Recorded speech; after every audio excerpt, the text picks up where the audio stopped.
तो आज हमें क्या पढ़ना है? नर्वस सिस्टम पढ़ना है, ठीक है। और हमने बायोलॉजी में बहुत सारी चीजें डिस्कस कर ली हैं। विराट कोहली, समझ में आ रहा है कि नहीं आ रहा है? क्या मैंने इससे पहले टॉपिक पढ़ाया था बताओ? इससे पहले हमने जो टॉपिक पढ़ाया था वो पढ़ाया था क्या? क्या? ब्लड पढ़ाया था। हमारा ब्लड जो टॉपिक था वो खत्म हो चुका था। अब हमें पढ़ना है नर्वस सिस्टम पढ़ना है। नर्वस सिस्टम में क्या होता है, क्या मेन है, बता सकते हो? नर्वस सिस्टम में मेन क्या है? ब्रेन है। तो हमें मेनली क्या पढ़ना है? ब्रेन को पढ़ना है।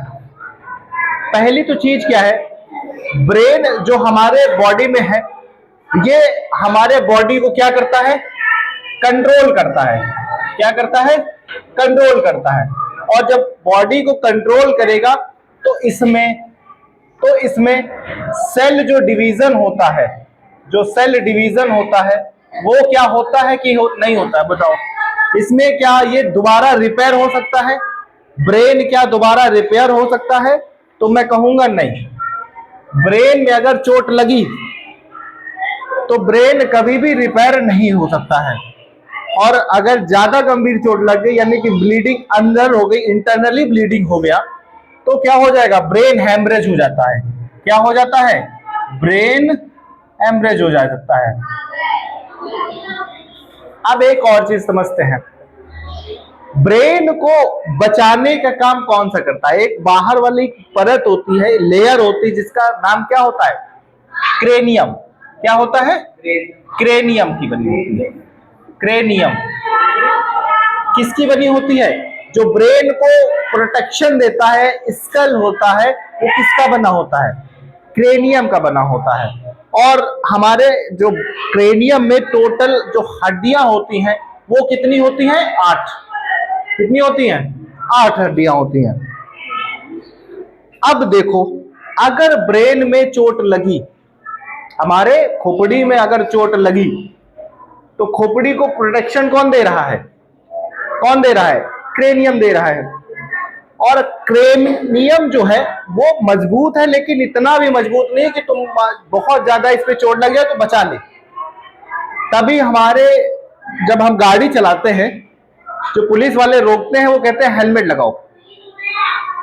जैसे हमने जो उसमें पढ़ाया था, तुमको रेस्पिरेटरी सिस्टम में पढ़ाया था या किडनी पढ़ाया था, तो उसमें क्या होता है, जैसे कि लंग्स, और एक होता है किडनी, और एक क्या होता है? फेफड़ा। फेफड़े को क्या बोलते हैं इंग्लिश में? बताओ। लंग्स। अब मुझे बताना, क्या लंग्स में सेल डिवीजन होता है? लंग्स में सेल डिवीजन होता है? क्या हमारे हाथों में सेल डिवीजन होता है? होता है, डेफिनेटली होता है। लेकिन ब्रेन में क्या होता है? सेल डिवीजन नहीं होता है कभी भी। सेल, जब मैंने तुमको वो चैप्टर पढ़ाया था सेल वाला, जिसमें माइटोकॉन्ड्रिया था, है ना, इनमें हमने बताया था सेल डिवीजन कैसे होता है। और ज्यादा सेल डिवीजन होना भी बहुत ज्यादा नुकसानदेही है ना, समझो। तो अगर मैं बात करूं, जो ब्रेन है, ब्रेन किससे कनेक्टेड होता है? स्पाइनल कॉर्ड से। किससे कनेक्टेड होता है? स्पाइनल कॉर्ड से कनेक्टेड होता है भाई साहब। बिना अगर स्पाइनल कॉर्ड से कनेक्ट हुए, ये कोई भी मैसेज को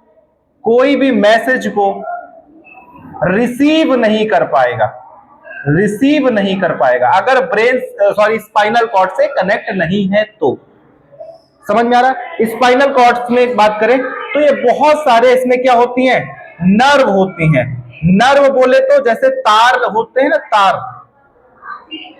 तार, यानी कि हमारे पूरे बॉडी का, होल बॉडी का जो सिग्नल वायर है वो किससे कनेक्ट होते हैं? स्पाइनल कॉर्ड से। और स्पाइनल कॉर्ड किससे कनेक्ट होता है? ब्रेन से। तो चूंकि सारा मैसेज जो रिसीव करने का है वो कौन करता है? स्पाइनल कॉर्ड करता है। और स्पाइनल कॉर्ड तुरंत किसको दे देता है मैसेज? ब्रेन को। हालांकि ब्रेन बहुत बड़ा है और इसमें बहुत सारी चीजें हैं। अगर देखा जाए तो ब्रेन में 2 चीजें ज्यादातर देखने को मिलती हैं। एक होता है, अगर मैं बात करूं तो एक होता है सेरिब्रम। क्या होता है? सेरिब्रम। और एक क्या होता है, एक क्या होता है, सेरिबेलम। क्या होता है, सेरिबेलम। ये दो चीजें मोस्ट ऑफ दी देखी जाती हैं। तो जो हमारे ब्रेन का सबसे बड़ा भाग होता है, पहले लिख क्यों रहे हो, पहले समझो, इधर लिखना बाद में, ठीक है, बाद में लिख लेना, पहले समझो। अगर तुम लोग समझ जाओगे तो खुद ऑटोमेटिकली लिख लोगे। अब मैं यहां तुमको पढ़ा रहा हूं, तुम्हारे कॉपी कहां है? हम बोले हैं जब तक हम समझाएं तो पेन और कॉपी तुमको बंद करके रखना है ना। और जब अगर नहीं भी लिखोगे तो बाद में रिकॉर्डेड है, रिकॉर्डेड देख, नहीं देख रहे हो तो उधर कर दो, स्टॉप कर दो, लिख लो आराम से, टाइम बचेगा ही नहीं बचेगा। और तुमको समझ नहीं आएगा तो फिर तुमको दिक्कत हो जाएगी, समझना ना, पहले समझो जितना। तो बताओ, जो ब्रेन में सबसे बड़ा भाग कौन सा है, सेरिब्रम। कितना है, कितना है, 2/3 है। लगभग अगर बात करें तो 70% है। कितना है, 70% है। ब्रेन का कुल कितना भाग है, 70%। कौन है, सेरिब्रम। कौन है, सेरिब्रम। बाकी का क्या है, ये है। अब एक चीज मुझे बताओ, सेरिब्रम भी कई सारे टाइप है। सेरिब्रम भी क्या है, कई सारे टाइप है उसमें। लाइक अगर थैलेमस की बात की जाए और हाइपोथैलेमस की बात की जाए, समझ में आ रहा है कि नहीं आ रहा है? देखो, जो ब्रेन होता है वो कुछ इस तरीके से दिखता है ना, कुछ इस तरीके से, इस तरीके से दिखता है कुछ। लाइक इसका एक्सटर्नल, बाहरी भाग इस तरीके से दिखता है। तो इसको बोल सकते हैं, इसको बोल सकते हैं राइट, लेफ्ट, और इसे क्या बोल सकते हैं, राइट। ये तो बोल सकते हैं। नहीं नहीं नहीं, गलत हो गया, गलत हो गया ना। इधर क्या है, राइट है, और इधर क्या है, लेफ्ट है, लेफ्ट है। तो बताओ, ब्रेन की ये वाली जो लेयर, इसे क्या बोलेंगे, क्रेनियम। क्या बोलेंगे, क्रेनियम। जो इसे क्या देगा, प्रोटेक्शन देगा, है ना। दो भाग में डिवाइड हो जाता है। अब मान के चलो, अगर इस वाले तरफ अगर चोट लगी, इधर वाले, राइट साइड, सॉरी लेफ्ट वाले तरफ, तो लेफ्ट वाला पोर्शन क्या कर देगा, पैरालाइज कर देगा। क्या कर देगा, पैरालाइज कर देगा। और अगर राइट वाले में लगा तो राइट वाला पैरालाइज कर देगा। किसी किसी का देखा होगा कि जब पैरालाइज होता है तो इधर वाला पोर्शन पूरा पैरालाइज हो जाता है, इधर वाला चलता रहता है। और कभी कभी यहां से ये तो ठीक रहता है, लेकिन इसके पैर पैरालाइज हो जाते हैं दोनों, लाइक इस तरीके से। लेकिन पैरालाइज होने का कारण क्या है, तो भाई अगर राइट साइड में अगर चोट लगी तो क्या हो जाएगा, पैरालाइज हो जाएगा। अब एक मुझे बात बताओ, जो पैरालाइज हो रहा है उसका कारण क्या है ना, मेन रीजन क्या है, व्हाट इज द, मतलब व्हाट इज द पैरालाइज, क्या है पैरालाइज, इसको समझते हैं। चलिए देखो, अगर पैरालाइज की बात करें तो हमारा जो स्पाइनल कॉर्ड है वो ब्रेन से कनेक्ट है। मान के चलो ये क्या है, रीढ़ की हड्डी है। ये क्या है, रीढ़ की हड्डी है। और इसी हड्डी के बीच में क्या है, स्पाइनल कॉर्ड है। इसी हड्डी के बीच में क्या है, स्पाइनल कॉर्ड है। और ये स्पाइनल कॉर्ड किससे जुड़ा है, ब्रेन से जुड़ा है। किससे जुड़ा है, ब्रेन से जुड़ा है। अब मुझे बताना कि यहां पे जो स्पाइनल कॉर्ड है इसमें बहुत सारे सिग्नल्स हैं, है ना, राइट। मैंने कहा नहीं था, इसमें तार जैसे बहुत सारे सिग्नल्स हैं ऐसे, है ना। अब क्या करेगा, ध्यान दो, अगर किसी की हड्डी टूटती है, अगर यहां चोट लग रही है तो ये जो रीढ़ की हड्डी है ये बचा लेगी। लेकिन अगर बहुत ज्यादा चोट लगती है इस पे, तो मान के चलो यहां से टूट गया हड्डी, यहां से हड्डी टूट गई, तो स्पाइनल कॉर्ड भी क्या हो जाएगा, टूट जाएगा। और स्पाइनल कॉर्ड अगर टूट गया तो इधर वाला पोर्शन क्या होगा, काम करेगा, लेकिन नीचे वाला पोर्शन काम नहीं करेगा, क्योंकि सिग्नल कहां से मिल रहा है, इन्हीं से। तो ये सिग्नल मिलेगा लेकिन इसके ऊपर जा नहीं पाएगा। तभी कुछ महसूस नहीं होता है। समझ में आ रहा है कि नहीं आ रहा है? अब देखो, अगर स्पाइनल कॉर्ड जो होता है बहुत ज्यादा क्या होता है, सेंसिटिव होता है। उसको अगर थोड़ा सा भी अगर लग गया तो बहुत ज्यादा दिक्कत हो जाती है। मान के चलो हम बैठे बैठे क्या कर ले, हम बैठे बैठे अगर बैठ के हम काफी देर तक गर्दन नीचे करते हैं, या लगभग हर रोज हम करते हैं 4-5 घंटे, नो उसमें कोई मूवमेंट नहीं करते हैं, तो यहाँ पे भी स्पाइनल कॉर्ड है। अब जब यहाँ पे स्पाइनल कॉर्ड है तो वो दबेगी, दबेगी तो उसमें जो हड्डी है अंदर घुसेगी, अंदर घुसेगी तो स्पाइनल कॉर्ड को क्या करेगी, डिस्टर्ब करेगी।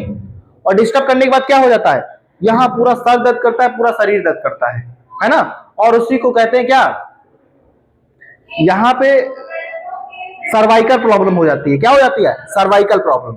और सर्वाइकल प्रॉब्लम होने का बहुत ज्यादा दिक्कत होता है, पट्टा बांधना पड़ता है यहाँ पे, है ना, ऐसे पूरा मूवमेंट नहीं करना होता है। बूढ़े लोगों को देखो पट्टा बांध दिया जाता है एकदम। तो साइनोवियल बहुत खतरनाक होता है, तो काफी देर तक हमें क्या करना है, ऐसे नहीं करते रहना है। और कुछ बच्चे होते हैं ऐसे ऐसे करके पढ़ते हैं, ऐसे, है ना, लेकिन उनकी जो रीढ़ की हड्डी है वो भी क्या है, अब कुछ बच्चे चलेंगे भी तो ऐसे है, लेकिन कुछ बच्चे बैठो तो एकदम प्रॉपरली बैठो। देखो हमारा पोजीशन जो होता है बैठने का सबसे इंपॉर्टेंट होता है पढ़ाई के लिए, समझो। अगर कुछ बच्चे क्या होंगे, लिखेंगे भी तो कैसे लिखेंगे, ऐसे करके लिखेंगे। लिखना कैसे, आपको बढ़िया से एकदम स्ट्रेट बैठना, जो हमारा ये रीढ़ की हड्डी एकदम सीधी होनी चाहिए, और प्रॉपरली हमें ऐसा मूवमेंट करते रहना चाहिए। समझ में आ रहा है कि नहीं है? 2 मिनट देखो ऐसे, फिर हो जाओ थोड़ा, तो इस तरीके से हमारा ये डिस्टर्ब भी नहीं होगा और काम भी सही से करेगा। अब मुझे बताओ, क्या स्पाइनल कॉर्ड इंपॉर्टेंट है? तो हाँ, डेफिनेटली इंपॉर्टेंट है। सारा काम क्या करती है, स्पाइनल कॉर्ड ही करती है। अब ब्रेन के कितने पार्ट होते हैं इसको समझते हैं। तो बताइए ब्रेन के कितने पार्ट होते हैं, बता सकते हैं? How many type of brain? चलिए, ब्रेन को हम 3 भागों में डिवाइड करते हैं, 3 भागों में डिवाइड करते हैं। वैसे इसके जो पार्ट होते हैं वो हमको दिखते तो 2 ही हैं। एक तो ये वाला दिखता है सामने वाला, जिसे क्या बोलते हैं, सेरिब्रम बोलते हैं। और एक पीछे होता है जिसे क्या बोलते हैं, सेरिबेलम। क्या होता है, सेरिबेलम।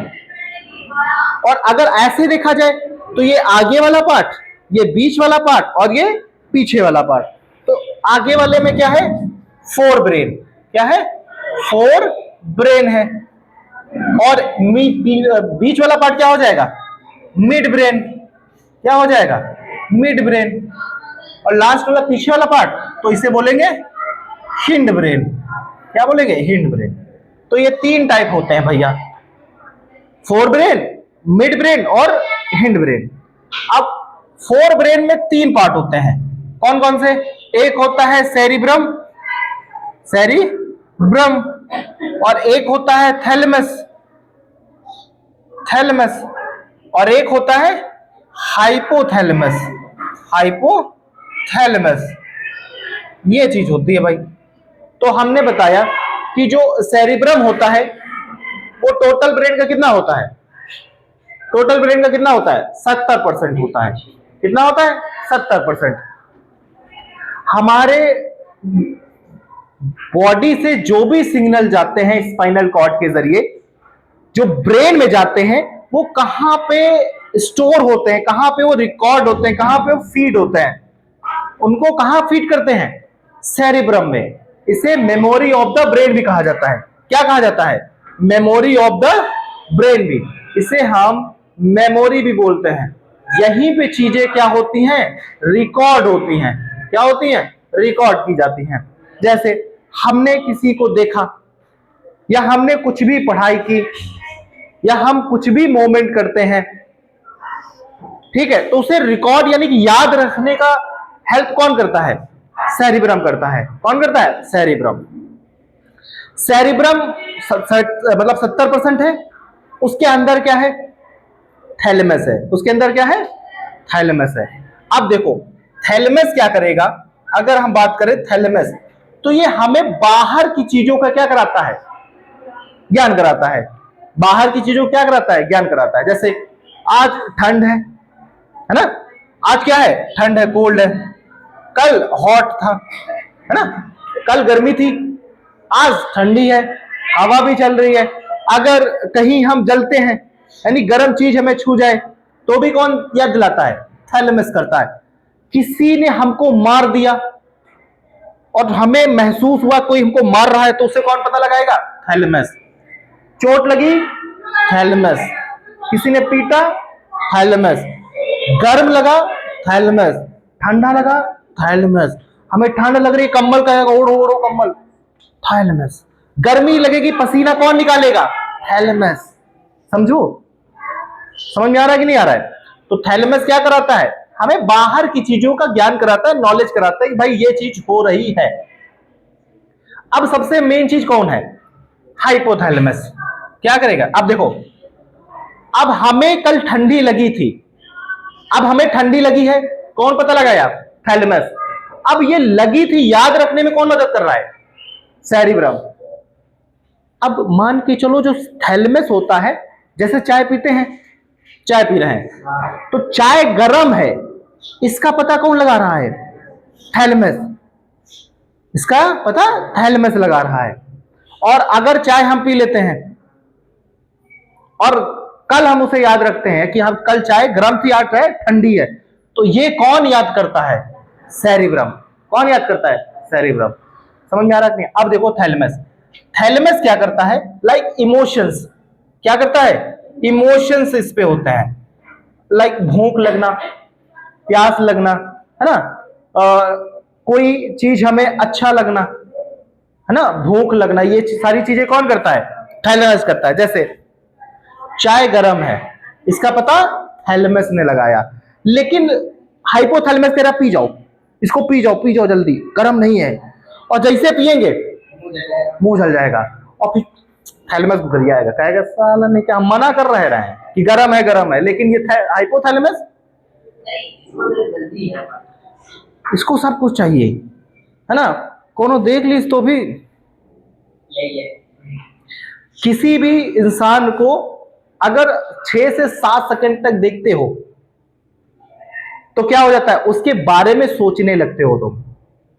ठीक है, सोचना, लाइक कौन कर रहा है सोचने का काम? हाइपोथैलेमस, है ना। कोई मान के चलो कोई रास्ते से जा रहा है और तुम कॉन्टिन्यूसली उसको बिना डिस्टर्ब किए मतलब 6 से 7 सेकंड देख रहे हो, और फिर उसके मन में तुम्हारे लिए फीलिंग्स कौन जगाता है? हाइपोथैलेमस। तो क्या करना है? तुमको देखना ही नहीं है ना। तुमको क्या करना है? देखो ही ना, है कि नहीं? ये साइंटिफिक है। और लेकिन अब नहीं भी देखोगे तो लड़कियां भैया बड़ी वो होती हैं, वो तुमको तुम्हारी तरफ देख के हंसेगी, मजबूरी में तुम कहोगे देख ही लेते हैं तो कहाँ चला जा रहा है कि नहीं? है ना भाई, ये जान ये सब करे बैठा है, ये है कि नहीं? है ना विराट, उसको एक्सपीरियंस है। हाँ, और देखो उधर अरहान को एकदम, वो कहेगा हाँ तुम नहीं भी देखोगे तो हम तुमको रोक के देख लेंगे। करते हो ऐसा? है भाई देखो, सबसे खतरनाक कौन है? मतलब ये हाइपोथैलेमस एक पॉइंट जैसा होता है ब्रेन में, ये सबसे छोटा होता है ना, एक पॉइंट होता है, और वो पॉइंट ही क्या करता है? गड़बड़ करता है पूरे चीज को। ठीक है, ये मुंह बना बैठे हैं, पता नहीं इनको क्या दिक्कत है। ठीक है, इनका थैलेमस और थाइलेमस तो काम कर रहा है, लेकिन इनका हाइपोथैलेमस काम नहीं कर रहा सही से। ठीक है, तो बताओ हमारे ब्रेन में चीजों को याद रखना किसकी जिम्मेदारी है? सेरेब्रम में। बाहर की चीजों का ज्ञान कराना किसकी जिम्मेदारी है? थैलेमस की। और उस मतलब उस चीज को, जो बाहर की चीज को हमें लाइक ज्ञान कराया है, उसे अच्छा लगना या बुरा लगना, सबको ठंडी थोड़ी ना अच्छी लगती है, सबको ठंडी थोड़ी ना अच्छी लगती है, सबको गर्मी भी अच्छी नहीं लगती। गर्मी में देखो क्या कहते हैं, अरे बड़ा पसीना निकल रहा है यार, है ना, एकदम। लेकिन अब देखो गर्मी में पसीना निकलेगा, और पसीना निकलेगा तो क्या निकलेगा? सोडियम निकलेगा, और सोडियम निकल रहा है तो हमारे ब्रेन को सोडियम चाहिए। हमारे जो ब्रेन है इसमें सोडियम चाहिए होता है, पोटेशियम चाहिए होता है, जिंक चाहिए होता है ना, ये सारे न्यूट्रिशन चाहिए होते हैं। तो बताओ, अगर किसी के ब्रेन में सोडियम की कमी हुई तो सोडियम, अरे नमक का जानते हो, नमक NaCl सोडियम, सोडियम हमें एक्टिव रखने में मदद करता है। किसमें? एक्टिव रखने में मदद करता है। अब मान के चलो अगर पसीने से सोडियम बह गया, देखो जो गर्मियों में लोग ज्यादा बेहोश होते हैं, गर्मियों में लोग ज्यादा बेहोश होते हैं, बैठे बैठे बेहोश हो जाते हैं, चक्कर आ जाता है। चक्कर क्यों आया? क्योंकि उनके पसीने से सोडियम निकल गया, और जब सोडियम निकल जाता है तो चक्कर आ जाता है, और जब चक्कर आने लगता है तो उसे क्या पिलाया जाता है? चीनी और नमक का घोल पिलाया जाता है, ताकि उसका ब्रेन क्या हो जाए? एक्टिव हो जाए। क्या रे तुमको अभी उठना है, ठीक है? समझ आ रहा है कि नहीं आ रहा है? तो बताओ हमारे ब्रेन में सोडियम चाहिए कि नहीं चाहिए? पोटेशियम चाहिए कि नहीं चाहिए? ठीक है, तो इस तरीके से काफी सारे न्यूट्रिशंस होते हैं। अब बताओ, तो ये सारी चीजें आ गई कि नहीं आ गई? अब मिड ब्रेन में क्या है? मिड ब्रेन में क्या है? दो चीजें हैं। कौन कौन से? एक होता है सेरिब्रल और एक होता है कार्पोरा। क्या होता है? सेरिब्रल और कार्पोरा होता है। सेरिब्रल क्या करता है बताओ, और कार्पोरा क्या करता है? कार्पोरा जो होता है वो क्या करता है? आंखों से देखी हुई चीजों को कहां तक ले जाता है? कहां तक? सेरिब्रम तक। कहां तक ले जाता है? सेरिब्रम से। मतलब देखो मैंने किसी को देखा तो मैं आंखों से देख रहा हूं कि नाक से देख रहा हूं? जाहिर सी बात है आंख से देख रहे हैं। तो आंख से देखेंगे तो हमारा कौन सा भाग एक्टिव हो जाएगा? कार्पोरा भाग, और उसको कहां पहुंचा देगा? सेरिब्रम तक। तो वो हमें इंसान याद रहता है ना? ऐसा थोड़ी ना है कि हम उसको देख के हम इसको याद कर लेंगे, अरे ये नहीं तुम नहीं दिखे थे ये दिखेंगे, है कि नहीं? समझ में आ रहा है कि नहीं आ रहा है? तो आंखों से देखी हुई चीजों को सेरिब्रम तक कौन पहुंचाता है? कार्पोरा पहुंचाता है। और कार्पोरा अगर कमजोर हो जाता है, अगर वीक हो जाए, तो क्या होता है? हमें कुछ याद नहीं रहता है देखी हुई चीजों को। लाइक अगर हम आंखों से पढ़ते भी तो हैं, हम लिखते भी तो हैं, सबसे इंपॉर्टेंट चीज क्या है? पढ़ना। और हम उसको ध्यान से नहीं देखेंगे तो हमें क्या होगा? डिस्टर्ब होगा, और हमारे ब्रेन को सेरिब्रम में कमजोरी आ जाएगी। तो अगर तुम्हारा कार्पोरा कम है तो देखोगे अरे यार ये इंसान हमको दिखा तो था, लेकिन याद नहीं आ रहा कि ये इंसान था कि नहीं था, यही है ना? कुछ लोगों को हम देखते हैं कि वो याद नहीं होते हैं, हो सकता है हमने देखा हो बट याद नहीं है। तुम्हारे पेपर में भी तो यही होता है, हो सकता है हमने पढ़ा है लेकिन याद नहीं आ रहा है। हाँ पढ़ा जरूर है ये क्वेश्चन, लेकिन क्या था इसके अंदर वो हमारे मेमोरी में नहीं गया, क्योंकि तुम्हारा मेमोरी में क्या है? कार्पोरा ठीक से काम नहीं किया। समझ में आ रहा है कि नहीं आ रहा है? तो कार्पोरा कहां से? बादाम खाओ को, आप गाजर खाओ, आंखों के लिए सबसे बेस्ट क्या है? गाजर, है ना? फल फ्रूट अच्छे से खाओ। तो बताओ अब मेन चीज क्या आता है? सेरिब्रल। क्या आता है? सेरिब्रल। सेरिब्रल क्या करता है? स्पाइनल कॉर्ड से कनेक्ट होता है। किससे कनेक्ट होता है? स्पाइनल कॉर्ड से कनेक्ट होता है ये। तो मुझे बता सकते हो कि स्पाइनल कॉर्ड क्या है? स्पाइनल कॉर्ड कनेक्ट होता है ब्रेन से, और ये सारा मैसेज किसको पहुंचाता है? ब्रेन को पहुंचाता है। अगर स्पाइनल कॉर्ड डगमगाया तो इस ब्रेन सही से काम नहीं करेगा। समझ में आ रहा है? उसको चलना चाहिए इधर तो चलेगा उधर, लेकिन ये कौन करता है? सेरिबेलम करता है। कौन करता है? सेरिबेलम। इसको मैं कल डिस्कस करूंगा। समझ में आ रहा है कि नहीं आ रहा है? आज जितना पढ़ाया उसको रिवीजन करो, और नेक्स्ट क्लास कल होगी। ठीक है, थैंक यू सो मच।